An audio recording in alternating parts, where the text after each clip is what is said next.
Olá, meu nome é Felipe Martins de Oliveira e você está ouvindo a série Espiritualidade para Todos os Dias. A reflexão dessa semana encontra-se nos seguintes textos bíblicos: Atos 10, de 17 a 48 e 11, de 1 a 18, e corresponde à semana 12 do Guia Devocional no livro de Atos dos Apóstolos, cujo título é Não chame impuro ao que Deus purificou, parte 2. Vamos à leitura dos textos bíblicos.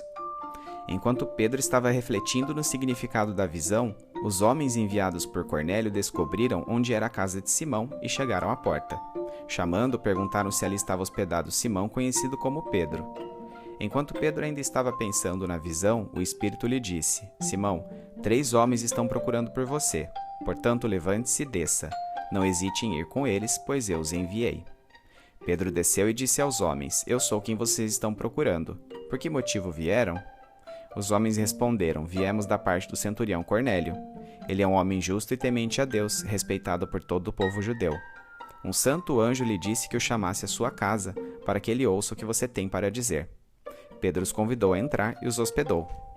No dia seguinte, Pedro partiu com eles, e alguns dos irmãos de Jope o acompanharam. No outro dia chegaram a Cesareia. Cornélio os esperava com seus parentes e amigos mais íntimos que tinha convidado. Quando Pedro ia entrando na casa, Cornélio dirigiu-se a ele e prostrou-se aos seus pés, adorando-o. Mas Pedro fez levantar-se, dizendo: Levante-se, eu sou homem como você. Conversando com ele, Pedro entrou e encontrou ali reunidas muitas pessoas e lhes disse: Vocês sabem muito bem que é contra a nossa lei um judeu associar-se a um gentil ou mesmo visitá-lo. Mas Deus me mostrou que eu não deveria chamar impuro ou imundo a homem nenhum. Por isso, quando fui procurado, vim sem qualquer objeção. Posso perguntar por que vocês me mandaram buscar? Cornélio respondeu: Há 4 dias eu estava em minha casa orando, a esta hora, às 3 da tarde. De repente colocou-se diante de mim um homem com roupas resplandecentes e disse: Cornélio, Deus ouviu sua oração e lembrou-se de suas esmolas. Mande buscar em Jope a Simão, chamado Pedro. Ele está hospedado na casa de Simão, curtidor de couro, que mora perto do mar. Assim, mandei buscar-te imediatamente, e foi bom que tenhas vindo.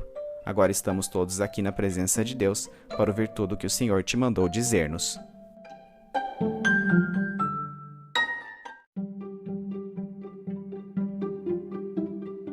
Então Pedro começou a falar: Agora percebo verdadeiramente que Deus não trata as pessoas com parcialidade, mas de todas as nações aceita todo aquele que o teme e faz o que é justo.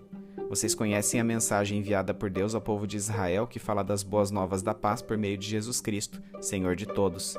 Sabem o que aconteceu em toda a Judéia, começando na Galiléia depois do batismo que João pregou, como Deus ungiu a Jesus de Nazaré com o Espírito Santo e poder, e como ele andou por toda parte fazendo bem e curando todos os oprimidos pelo diabo, porque Deus estava com ele. Nós somos testemunhas de tudo que ele fez na terra dos gentios e em Jerusalém, onde o mataram, suspendendo-o no madeiro. Deus, porém, o ressuscitou no 3º dia e fez que ele fosse visto, não por todo o povo, mas por testemunhas que designara de antemão, por nós que comemos e bebemos com ele depois que ressuscitou dos mortos. Ele nos mandou pregar ao povo e testemunhar que foi a ele que Deus constituiu juiz de vivos e de mortos. Todos os profetas dão testemunho dele, de que todo que nele crê recebe o perdão dos pecados, mediante o seu nome. Enquanto Pedro ainda estava falando essas palavras, o Espírito Santo desceu sobre todos os que ouviam a mensagem. Os judeus convertidos que vieram com Pedro ficaram admirados de que o dom do Espírito Santo fosse derramado até sobre os gentios, pois os ouviam falando em línguas e exaltando a Deus. A seguir, Pedro disse: Pode alguém negar a água, impedindo que estes sejam batizados? Eles receberam o Espírito Santo como nós. Então ordenou que fossem batizados em nome de Jesus Cristo. Depois pediram a Pedro que ficasse com ele alguns dias. Os apóstolos e os irmãos de toda a Judéia ouviram falar que os gentios também haviam recebido a palavra de Deus. Assim, quando Pedro subiu a Jerusalém, os que eram do partido dos circuncisos o criticavam, dizendo: Você entrou na casa de homens incircuncisos e comeu com eles. Pedro então começou a explicar-lhes exatamente como tudo havia acontecido. Eu estava na cidade de Jope orando. Caindo em êxtase, tive uma visão. Vi algo parecido com um grande lençol sendo baixado do céu, preso pelas 4 pontas, e que vinha até o lugar onde eu estava. Olhei para dentro dele e notei que havia ali quadrúpedes da terra, animais selvagens, répteis e aves do céu. Então ouvi uma voz que me dizia: Levante-se, Pedro, mate e coma. Eu respondi: De modo nenhum, Senhor. Nunca entrou em minha boca algo impuro ou imundo. A voz falou do céu segunda vez: não chame impuro o que Deus purificou. Isso aconteceu 3 vezes e então tudo foi recolhido ao céu. Na mesma hora chegaram à casa em que eu estava hospedado 3 homens que me haviam sido enviados de Cesareia. O Espírito me disse que não hesitasse em ir com eles. Estes 6 irmãos também foram comigo e entramos na casa de um certo homem. Ele nos contou como um anjo lhe tinha aparecido em sua casa e dissera: mande buscar em Jope a Simão chamado Pedro. Ele lhe trará uma mensagem por meio da qual serão salvos você e todos da sua casa. Quando comecei a falar, o Espírito Santo desceu sobre eles como sobre nós no princípio. Então me lembrei do que o Senhor tinha dito: João batizou com água, mas vocês serão batizados com o Espírito Santo. Se, pois, Deus lhes deu o mesmo dom que nos tinha dado quando cremos no Senhor Jesus Cristo, quem era eu para pensar em opor-me a Deus? Ouvindo isso, não apresentaram mais objeções e louvaram a Deus, dizendo: então Deus concedeu arrependimento para a vida, até mesmo aos gentios.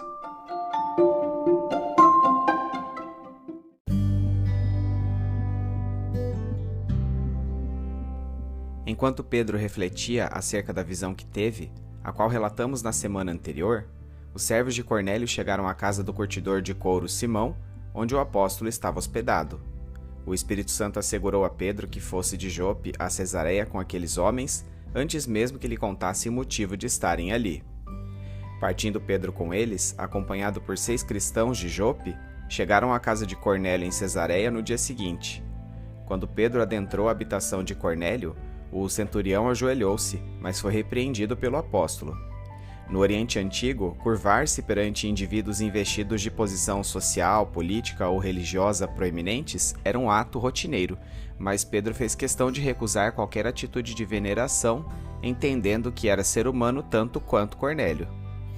Apesar de a tradição que viria a compor o Talmud proibir que um judeu visitasse um gentio, Pedro declarou estar ali sem qualquer objeção porque havia sido orientado por Deus a proceder dessa maneira. O historiador Tácito assim escreve a respeito da separação radical que rotineiramente ocorria entre judeus e gentios naquela época. Entre eles mesmos, judeus são inflexivelmente fiéis, prontos a se mostrarem caridosos e dispostos a ajudarem-se uns aos outros, mas odeiam a todos os demais como se fossem inimigos. Mantêm-se separados de todos os estranhos ao se alimentarem, ao dormirem e em suas conexões matrimoniais. A este ponto, Cornélio contou a Pedro a visão sobrenatural que tivera, por meio da qual fora orientado por um anjo a buscá-lo em Jope. Ao ouvir o relato de Cornélio, Pedro admitiu ter aprendido que Deus não demonstra preferência por qualquer indivíduo por causa de sua nacionalidade. De fato, por meio de Jesus Cristo, Deus realizou a reconciliação entre judeus e gentios. Jesus foi um grande profeta, realizando diversos feitos miraculosos por causa do Espírito Santo, conforme a pregação de João Batista havia anunciado. Mas Pedro e os discípulos eram testemunhas de que Jesus fora muito mais do que um profeta, e isto por causa de sua ressurreição, após morte na cruz, por meio da qual ele foi constituído por Deus juiz de vivos e de mortos, sendo capaz de perdoar pecados. Enquanto Pedro proferia seu discurso, o Espírito Santo veio sobre os ouvintes, os quais começaram a falar em línguas, o que causou admiração entre os judeus cristãos que se haviam dirigido de Jope a Cesareia com Pedro. Esta era uma evidência irrefutável de que o reino de Deus havia sido aberto também aos gentios, e por isso não houve qualquer impedimento em proceder ao batismo com água daqueles indivíduos, como forma de recebê-los na comunidade de fé, ainda que não fossem circuncidados, nem obedecessem aos preceitos cerimoniais do judaísmo. Terminado aquele episódio, Pedro seguiu de Cesareia a Jerusalém. Todos da Judéia sabiam que os gentios também haviam recebido a palavra de Deus. Por isso, cristãos de origem judaica repreenderam Pedro por ter se misturado com os gentios, obrigando que o apóstolo lhes expusesse ambas as visões, sua e de Cornélio, bem como os eventos que se transcorreram a elas. Pedro terminou sua defesa lembrando-se das palavras que o próprio Jesus dissera aos seus seguidores pouco antes de ascender aos céus: João batizou com água, mas vocês serão batizados com o Espírito Santo. Diante da argumentação de Pedro, os cristãos judeus não mais apresentaram objeções, louvando a Deus por ter aberto a possibilidade da vida eterna também aos gentios. É bem possível, contudo, que esta agremiação tenha reputado o ocorrido por excepcional, e não como um precedente a ser estendido a todos os gentios, uma vez que a inclusão dos não-judeus na comunidade de fé continuaria a ser tema de debate ao longo do livro de Atos e nas cartas paulinas.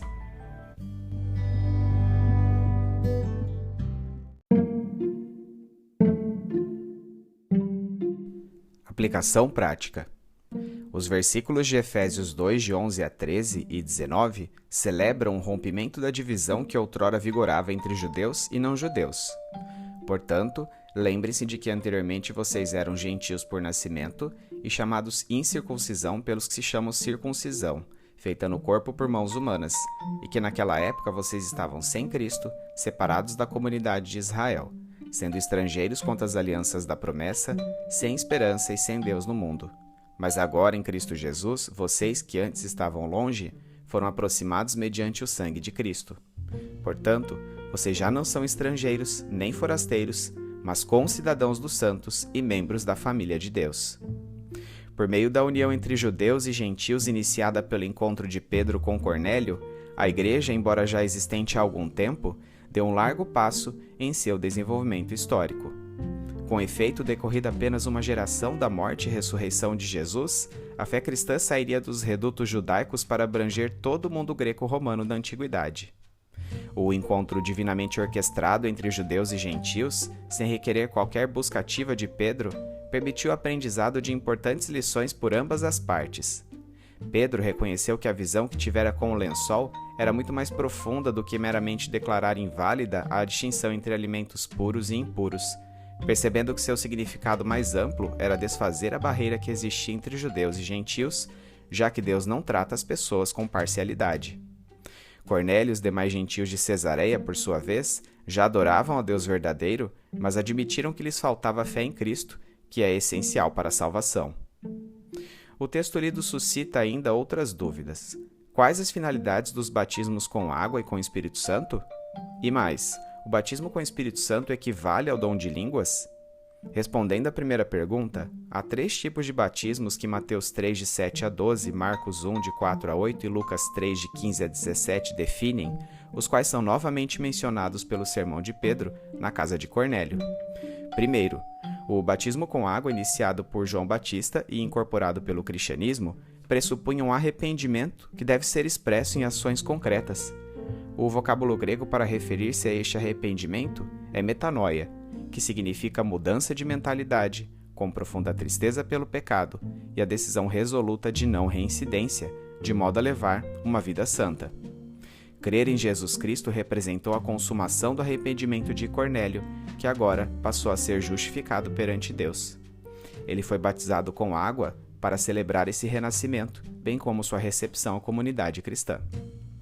Segundo, o batismo com o Espírito Santo ocorre na vida de cada pessoa que exprime a fé em Jesus Cristo. No Antigo Testamento, o Espírito Santo se manifestava transitoriamente e em pessoas específicas para propósitos limitados. A fé em Jesus, contudo, torna-nos dignos de receber permanentemente o Espírito Santo como moderador de consciência, trazendo à nossa mente os pecados que cometemos, tornando o arrependimento um processo contínuo e perene, de maneira a conduzir-nos por todas as etapas da salvação em direção à santificação. O recebimento deste Espírito por Cornélio ocorreu justamente por ele ter compreendido que Jesus Cristo deve ser objeto de nossa fé. Terceiro, o batismo com fogo serve como menção para o juízo final, no qual Jesus Cristo limpará a eira. As eiras eram locais duros e lisos preparados na rocha ou no chão de barro e cuidadosamente escolhidos para que estivessem expostos ao vento. Após o processo de debulhar, isto é, de separar os grãos de trigo da palha, os grãos eram colocados em outro local com uma pá, enquanto que a palha era deixada à parte para ser soprada pelo vento, sendo então posteriormente queimada. A analogia refere-se à separação inevitável gerada entre aqueles que creem em Jesus, os quais serão glorificados na ressurreição para a vida, e aqueles que o rejeitam, os quais ressuscitarão para a morte eterna. Em seu discurso aos gentios de Cesareia, Pedro relembra este batismo ao citar que Jesus foi constituído juiz de vivos e de mortos após a sua ressurreição. Com relação ao segundo questionamento, a resposta é não. O batismo com o Espírito Santo não equivale ao dom de línguas. A glossolalia funcionou como evidência externa de que as mesmas manifestações divinas outorgadas aos judeus estavam sendo dispensadas também aos gentios, sem qualquer inferioridade. Desse modo, a constatação visível de que o Espírito Santo estava sendo derramado aos gentios tanto quanto aos judeus constitui o argumento inequívoco de que não devia ser requerido dos gentios qualquer sinal exterior adicional, tais quais circuncisão, vestimentas, observâncias alimentares ou cerimoniais, como condição a seu recebimento na comunidade de fé. Falar em línguas, pois, teve um propósito específico por certo período de tempo. Em todas as outras conversões descritas ao longo do livro de Atos, a manifestação não é mais mencionada. À semelhança do que ocorre em Atos, o restante do Novo Testamento também não atrela a glossolalia como evidência externa do recebimento do Espírito Santo, mas, ao contrário, o ensino é o de que todo cristão tem o Espírito Santo, mas nem todo cristão fala em línguas.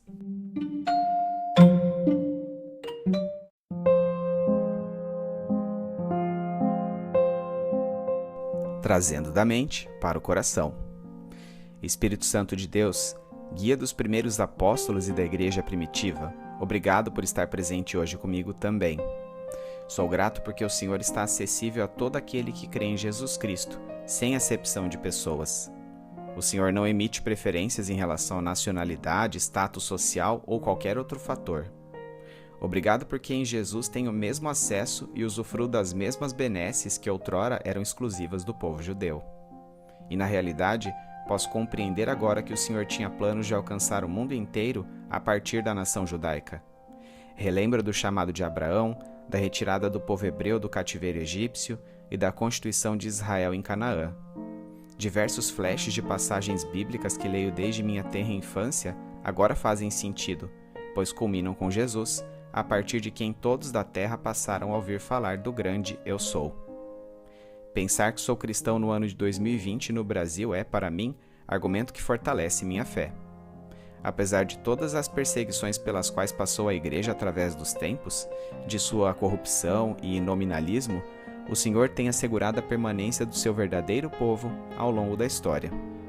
O Senhor é Deus de judeus e gentios, homens e mulheres, do passado, presente e futuro. Que maravilhoso é confiar num Deus tão justo e intenso no cumprimento de seus propósitos. Em nome de Jesus é que oro agradecido. Amém.